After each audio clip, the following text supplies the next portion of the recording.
Now we are up with Julie Furman.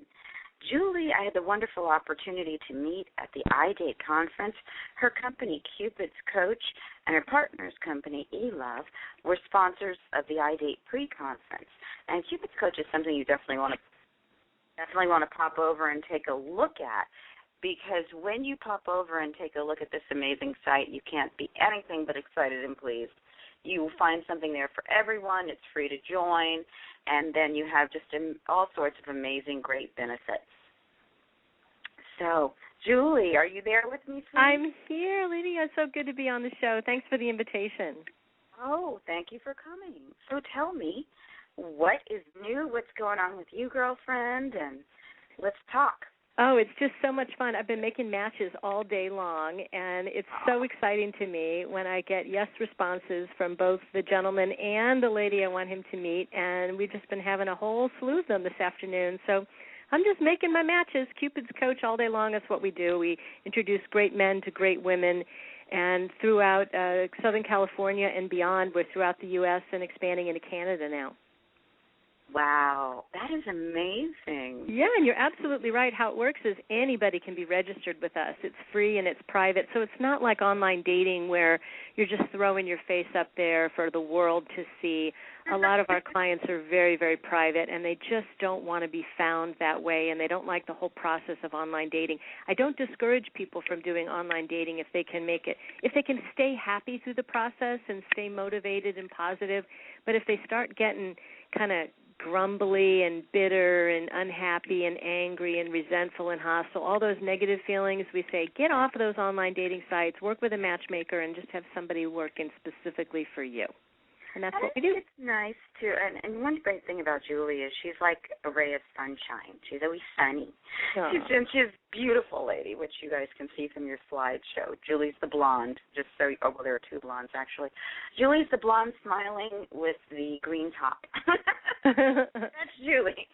So she's always like this little ray of sunshine, and she's very pro comfortable feelings. And any of you who've ever listened to me at all, if you've read my article that was published and viral, like still viraling, I think it's about on 7 or 8 sites now, but it started on Yahoo, Cupid's Pulse, not Cupid's Coach.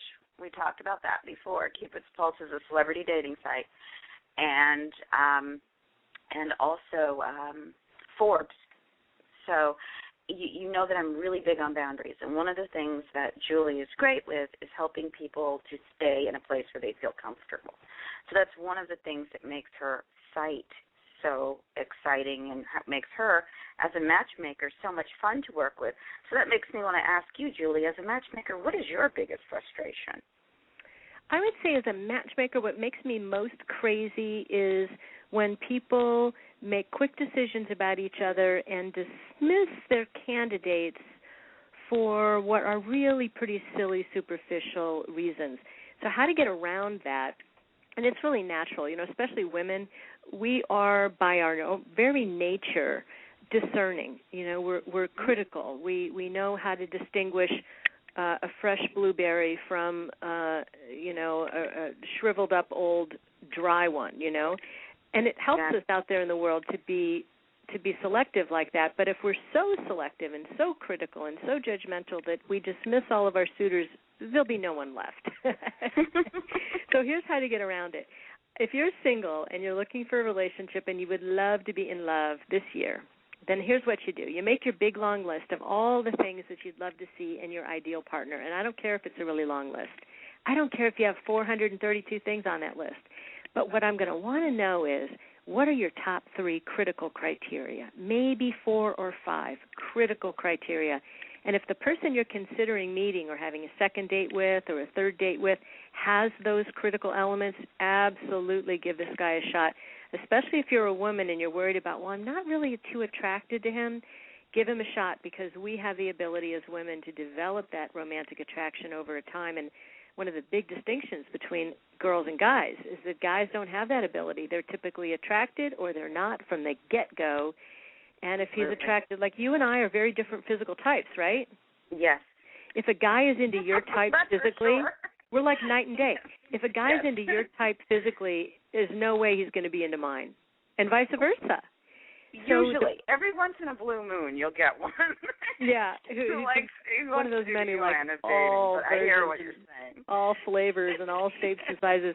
But the best thing for a woman to do is to pay attention to and really give an opportunity to the men who are on go for meeting her a second time, a third time, and to really choose among those suitors rather than chasing after some guy who doesn't even know you exist. Make sense? I agree. I could not agree more. Yeah. And I think it's so important as women to really keep those boundaries safe because, there is a genetic predisposition for why women go in the direction we go, and we do have that capacity to love someone that we like and enjoy being with and have children with because we're nurturers and we raise humans. Mm-hmm. Whereas men are about procreating and populating. Yeah, right. It's a slightly different spin. We are going to be right back with Julie Furman, and then we will also be chatting. And Julie, I know you know Carmelia Ray. Yes, I do. She's going to be coming up during the show. Wow. And we're having an amazing chat with Julie because Julie's the person you go to. She's the one in the know. She knows what's out there, what's going on. And tell us how you became involved with the iDate conference, because you did an amazing job in putting together the pre-conference. Julie? Oops, hold on. Sorry about that. Guys, that's me today. Don't mind me. Okay, I'm going to talk to you for a second. Julie's not. Her mic isn't open. Okay, darling, there you go. Can you hear me? Yeah, I can hear. We can hear you now. Okay, good. My bad. Go. So it's really cute how I got into this industry and into the business of producing conferences for the matchmaking industry. I married the guy who sold me my dating service membership. Had I told you that part? I heard the story, but I wanted everyone else to hear it. Well, the short version is I was doing everything in my power to meet the right guy. I tried everything. This was before we had the Internet, so I was placing personal ads in the paper. I put a personal resume about myself together with photos, and I sent it out to everybody I knew with a cover letter saying, who do you know who wants to meet this girl? I went on 50 blind dates in 2 years. It was really quite a journey. And I ended up at a dating service, and the guy who talked me into joining that dating service I thought was kind of cute, and he said, oh, you should be here for sure. And so he signed me up. Charged me a big hefty fee, which of course is what you have to do to hire a matchmaker.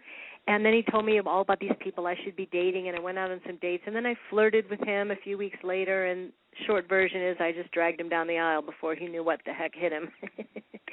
So his name is Gil Furman. So I worked for my husband for about 10 years, and he owned a couple of the big Great Expectations video dating services. So that was my history.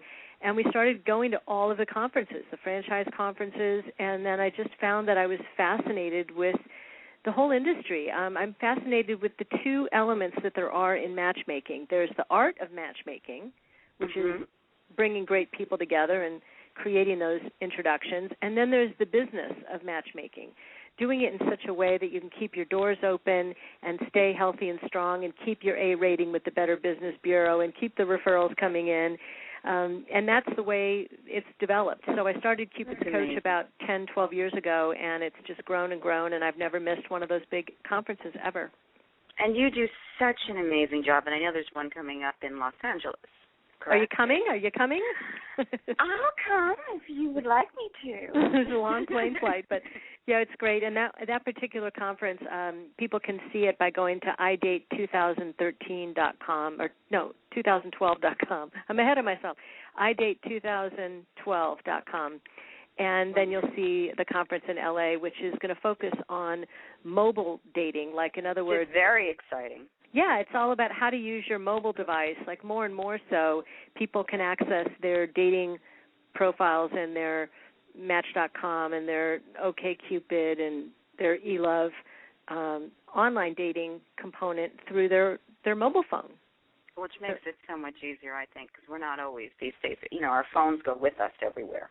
Yeah. And the pads are getting smaller and the phones are getting a little bit larger, the way they used to be, but flat. That's exactly right. You can take them with you everywhere you go. I'm going to ask you one more last question, and then we're going to move over and chat with Carmelia for Ray about Date Therapy Toronto. Are matchmakers, does it cost a fortune to hire a matchmaker? Because I think there's a lot of concern out there that it will cost so much money and that people can't afford it. Well, it's a great question, and the honest-to-God answer to that question, at least in my world with Cupid's Coach and eLove, is it's really a function of how easy or challenging the search is going to be. I was on the phone today with a gentleman who's 57 years old, and he wants to get married and he wants to make a baby. And he only wants me to introduce him to women in their 30s. So that's a tough search, right? Mm-hmm. Most of those women say, Julie, he's my father's age. I'm not going to date him.